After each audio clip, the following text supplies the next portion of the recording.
voltamos com o programa Contraponto. Para acompanhar essa entrevista, entra lá no blog arimacedo.zip.net. Se você perdeu os 2 primeiros blocos, porque hoje a entrevista está muito interessante. Zé Armando, como você, como endocrinologista, vai tratar o obeso? É com remédio, é sua orientação? Qual é o tratamento para o obeso? Bom, cada paciente é cada paciente, existe hoje a individualização do processo, é óbvio que a gente sempre deve incluir conceitos de reeducação alimentar, tratar o paciente dentro das diretrizes da própria Associação Brasileira de Estudos da Obesidade, né? Hoje a medicina você pratica com evidência, você tem que ter trabalhos que comprovem a ação dos medicamentos que você vai usar, provavelmente, se você precisar usar farmacoterapia, né? Mas você precisa definir se aquele paciente tem sobrepeso, se tem obesidade, verificar o grau dessa obesidade e montar a estratégia de tratamento, né? Por exemplo, eu posso montar uma estratégia de perda de meio a 1 quilo em média por semana, impor alguma atividade física para que você encurte o tempo dessa perda de peso, né? Mas dentro da farmacologia hoje, nós temos alguns aliados, não são muitos não, né? Porque infelizmente nesse segmento nós tivemos muito poucos lançamentos, diferentemente do diabetes, que nós tivemos várias drogas novas aí para tratar diabetes.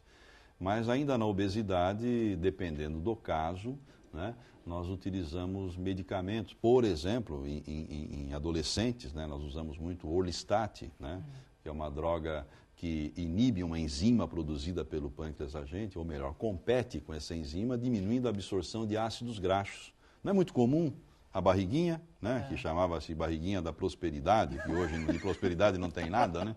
Essa barriguinha, por exemplo, ela vem do quê? Vem do acúmulo de triglicérides. Então, esse medicamento, por exemplo, reduzindo a absorção de gordura, né, por parte do intestino, diminui o aporte de ácidos graxos para o fígado. Diminui, então, a possibilidade de formação de triglicérides, né, e de gordura no fígado. Então, a gente tem não só nos moderadores da fome, que não são vilãos e também não são mocinhos, tem efeitos colaterais, sim, devem ser utilizados de forma criteriosa, você precisa selecionar o seu paciente para utilizar, né? Você diria que a sibutramina é um vilão ou um mocinho?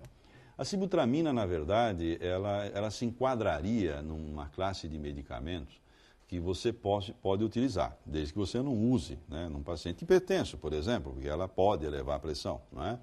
Recentemente, na abertura do estudo SCOUT, lá na Inglaterra, que foi toda essa polêmica, a sibutramina foi proibida na Inglaterra porque ela tinha uma relação de aumento de riscos cardiovasculares, ou seja, porque ela lesava válvula cardíaca. E tudo isso por quê? Porque, na verdade, começou-se a usar de forma indiscriminada, mesmo no Brasil. Quando caiu a patente da sibutramina, vários laboratórios utilizaram, né? Todo mundo receitava sibutramina, receituário branco. Então você passou a receitar em quem tinha arritmia cardíaca, em quem tinha hipertireoidismo. Então isso fez com que a droga passasse a ser uma droga que tem que ser controlada, mas isso pelo mau uso, como foi o caso do próprio Rimonabanto, que é uma droga excelente para reduzir gordura abdominal. Não é? Então não é porque faz mal, é porque estava sendo receitado indiscriminadamente no país. Perfeito. Porque ela causa, sim, um pouco de taquicardia, ela causa constipação em muitos casos, ela resseca, né? Ela intestino funcionamento, insônia, não é? Mas é o único moderador que nós dispomos no mercado que age na serotonina, age na noradrenalina e na dopamina, que são neurotransmissores, ou seja, é a única que faz o papel da saciedade, sacietógeno e também anorexígena, né? As outras drogas, como o Femploporex, por exemplo, como a anfepramona, o Mazindol, são drogas que agem mais no receptor noradrenalina, então eles agem mais inibindo a fome, né, do que a sibutramina, que tem esse duplo papel. Então, eu acho que a seleção dos pacientes é muito importante, né? Agora, se quem tem obesidade tem mais chance de ter pressão alta, você tem que selecionar, né? A sibutramina é um medicamento, na minha prática, eu diria para você que ele é um pouco mais lento na perda de peso, né? Então, às vezes, as pessoas esperam de alguns medicamentos também que eles sejam milagrosos. E esses medicamentos, eles têm um período de... você trabalha com um período com esses medicamentos? Porque eu vejo muito, eu vou contar um caso, logicamente que não vou contar a pessoa. Mas tem um médico de uma amiga minha que ele receita a sibutramina, receitou, ela perdeu peso, e daí ele fez um acompanhamento com a sibutramina. É correto isso? Um acompanhamento permanente com a sibutramina. É óbvio, eu não conheço o caso, não sei qual é aí o excesso de peso envolvido, mas a sibutramina, ela pode ser utilizada a médio prazo, sim. É óbvio que a tolerância, ela pode vir, ou seja, aquela questão, olha, doutor, o remédio já não está fazendo o mesmo efeito. Tá. Porque a sibutramina, quando foi lançada, ela foi lançada na dose de 10 miligramas, com o objetivo de gerar saciedade, comer menos. Mas os laboratórios acharam que poderiam ganhar mais, então também lançaram a de 15, para fazer o efeito, para perder a fome, para vender mais, né? Isso aqui é a verdade. Mas ela pode ser sim. Por quê?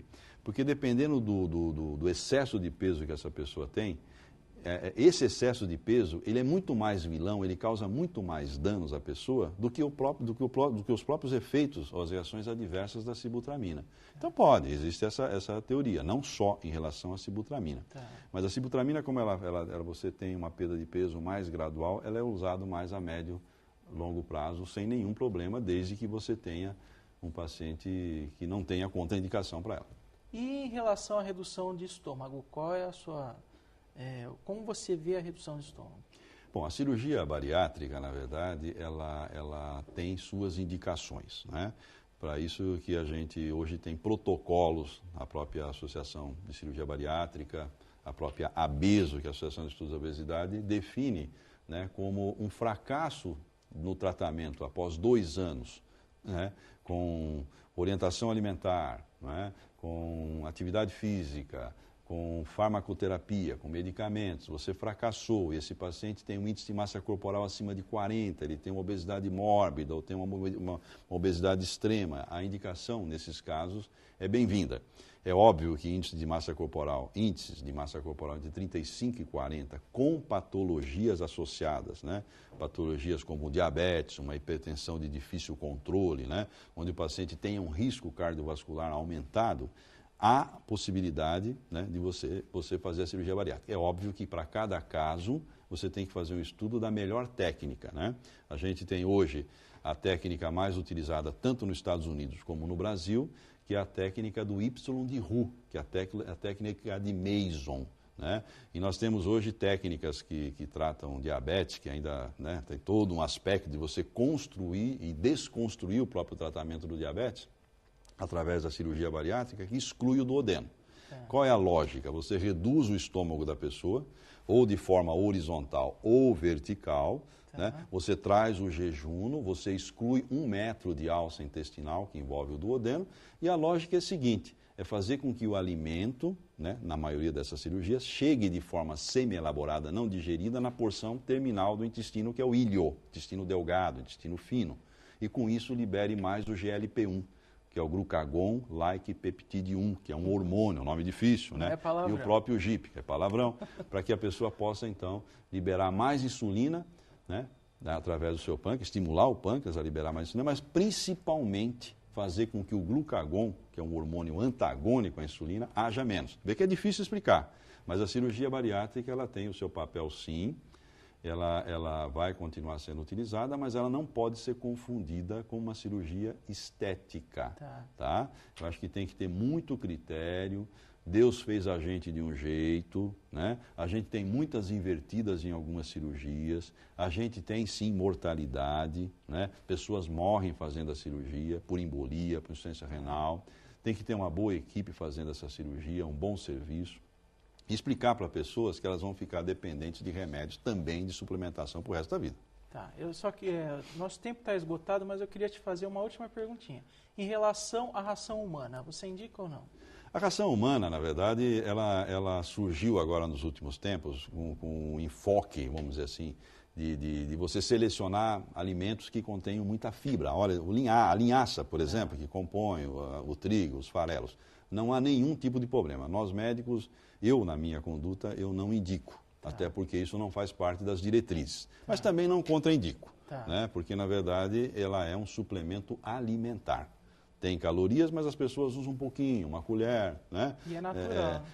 Apenas que escolham, né, a procedência, por exemplo, dessas farinhas aí, né? Ou seja, para que realmente você possa utilizar um produto bom, não contaminado, enfim, né? Eu não tenho nada contra, não indico, porque isso é um papel mais da nutricionista. Zé, eu agradeço muito a sua entrevista, mas eu queria que você deixasse o telefone do seu consultório para os nossos telespectadores. Poxa, é um prazer. Eu estou lá no Jardim Agu, na rua Eloy Cândido Lopes, né, número 79, e meu telefone é 3684-1354. Obrigado pela oportunidade, Eli. Agradeço muito. E eu agradeço você, telespectador, espero que tenha aproveitado muito a nossa entrevista, que foi bastante interessante. E na próxima semana, conto com a participação de vocês novamente. Muito obrigado e até a próxima.